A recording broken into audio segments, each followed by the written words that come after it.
Hello everyone, CBDT ने income tax return filing की date को 31 जुलाई 25 से बढ़ाकर 15 सितंबर 25 कर दिया है। ये न्यूज़ अभी तक तो आपको मिल ही गई होगी। अब बात करते हैं इसके प्रॉन्स एंड कॉन्स क्या रहने वाले हैं।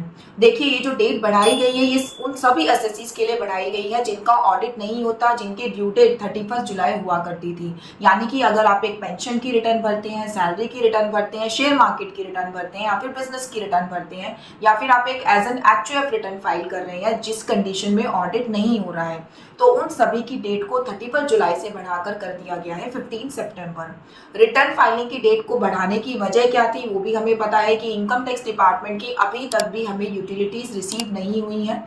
यूटिलिटीज नहीं आने के कारण डिपार्टमेंट ने इसको डेट को एक्सटेंड कर दिया क्योंकि एसएससी को टाइम चाहिए अपनी रिटर्न फाइलिंग के लिए। अब बात करते हैं सेक्शन 234 ए बी सी के इंटरेस्ट के बारे में। सेक्शन 234 ए का इंटरेस्ट आपका एप्लीकेबल होता है जब आप लेट रिटर्न फाइल करते हैं, क्योंकि अब डेट डिपार्टमेंट ने खुद से बढ़ा दी है, 31 जुलाई से 15 सितंबर कर दी है। तो अब अगर आप 15 सितंबर के बाद अपनी रिटर्न को फाइल करेंगे तो आपको ये जो इंटरेस्ट है वो पे करना होगा। उससे पहले अगर आप रिटर्न को फाइल कर देते हैं तो 234 ए का इंटरेस्ट आपके ऊपर एप्लीकेबल नहीं होगा।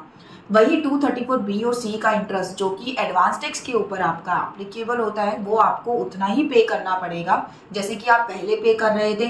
234 बी का इंटरेस्ट आपको एक्स्ट्रा पे करना पड़ सकता है 45 डेज से, क्योंकि जब हम अपनी रिटर्न को बनाते हैं तभी हमें अपनी एग्जैक्ट लायबिलिटी पता लगती है, तभी आप उसको पे भी कराते हैं। तो हो सकता है आप अपने रिटर्न एग्जैक्ट डेट पर 15 सितंबर पर फाइल करें, तो उस डेट पे आप अगर कैलकुलेट करेंगे तो 234 बी का इंटरेस्ट आपको 45 डेज से एक्स्ट्रा पे करना होगा।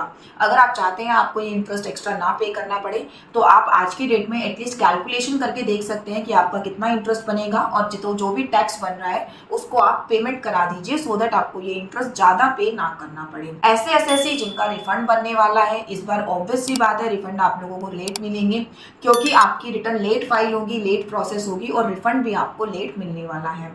यहाँ पर कुछ एसएससीज का क्वेश्चन ये भी आ रहा है कि हमारे कैरी फॉरवर्ड लॉसेस का क्या होगा। कैरी फॉरवर्ड लॉसेस आपको जब भी मिलते हैं जब आप जो है एक्यूरेट टाइम पर अपनी रिटर्न को फाइल कर देते हैं।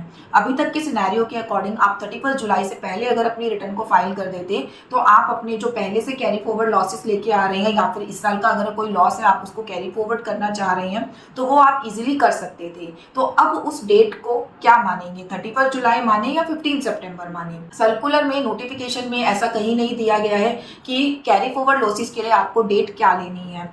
तो आपको 15 सितंबर अभी तक के सिनेरियो के लिए आप 15 सितंबर उस डेट को ले सकते हैं क्योंकि एक्सटेंडेड डेट अब आपकी 15 सितंबर है।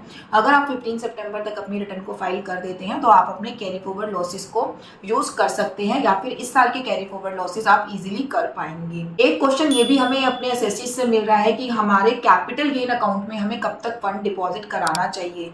क्या मुझे 31 जुलाई से पहले अपना कैपिटल गेन अकाउंट ओपन करा लेना चाहिए या फिर मैं 15 सितंबर से पहले भी ओपन करा सकता हूँ।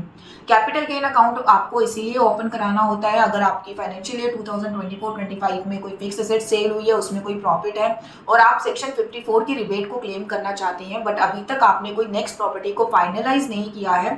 तो जब तक कि आप नेक्स्ट प्रॉपर्टी नहीं ले लेते, इनकम टैक्स रिटर्न फाइलिंग की ड्यू डेट से पहले आपको वो अमाउंट कैपिटल गेन अकाउंट में डिपॉजिट कराना होता है। अब यहाँ पर इनकम टैक्स रिटर्न फाइलिंग की ड्यू डेट 31 जुलाई से बढ़ाकर कर दिया गया है 15 सितंबर। तो अब टेक्निकली देखा जाए तो आप 15 सितंबर से पहले अपना अकाउंट ओपन करा के वहाँ पे अकाउंट में अपना अमाउंट डिपॉजिट करा देंगे तो भी आपको सेक्शन 54 की रिबेट मिल जाएगी। बट इससे रिलेटेड कोई क्लैरिटी हमें नोटिफिकेशन में देखने को नहीं मिली है। रिकमेंडेशन मेरी तरफ से यही रहेगी, आप इस अकाउंट को 31 जुलाई से पहले ही ओपन करा लीजिए। प्रैक्टिकली तो ये डेट 15 सितंबर होनी चाहिए बट डिपार्टमेंट के रिव्यूज का कुछ नहीं पता, फ्यूचर में कोई भी इसके रिगार्डिंग नोटिफिकेशन आ सकती है कि आपको 31 जुलाई से पहले करा देना चाहिए था, जैसे कि अभी हमारे साथ 87A की रिबेट को लेके हुआ। तो रेस्ट्रोस्पेक्टिव इफेक्ट से कोई भी अमेंडमेंट आ सकती है, तो आप 31 जुलाई से पहले इस काम को करके चलें। तो इस तरीके की छोटी छोटी बातें हैं जो आपकी इंपैक्ट होने वाली हैं इस रिटर्न फाइलिंग के एक्सटेंशन की वजह से। रिटर्न फाइलिंग की जो यूटिलिटी है वो 1 जून या 2 जून से हम सबको रिसीव हो जाएगी। उसके बाद आपको जो रिटर्न फाइलिंग है वो 15 जून से स्टार्ट करनी है क्योंकि 15 जून तक सभी एसएससी को फॉर्म 16 मिल जाने चाहिए चाहिए, क्योंकि 15 जून आप लोगों की लास्ट डेट रहती है फॉर्म 16 रिसीव होने की। उसके बाद आप अपना चेक करिएगा कि आपका जो टीडीएस काटा गया है वो अच्छे से रिफ्लेक्ट हो रहा है या नहीं हो रहा है। अगर वो रिफ्लेक्ट नहीं हो रहा है तो उसको अपने एम्प्लॉयर के थ्रू या फिर डिडक्टर के थ्रू उसको टाइमली करेक्ट करा लीजिए। अब आपके पास सफिशिएंट टाइम है, एक्स्ट्रा 45 डेज डिपार्टमेंट ने आपको दे दिए हैं। इसी तरीके की नॉलेजेबल वीडियोस के लिए टैक्समूथ को लाइक एंड सब्सक्राइब करना ना भूलिएगा। Thank you so much.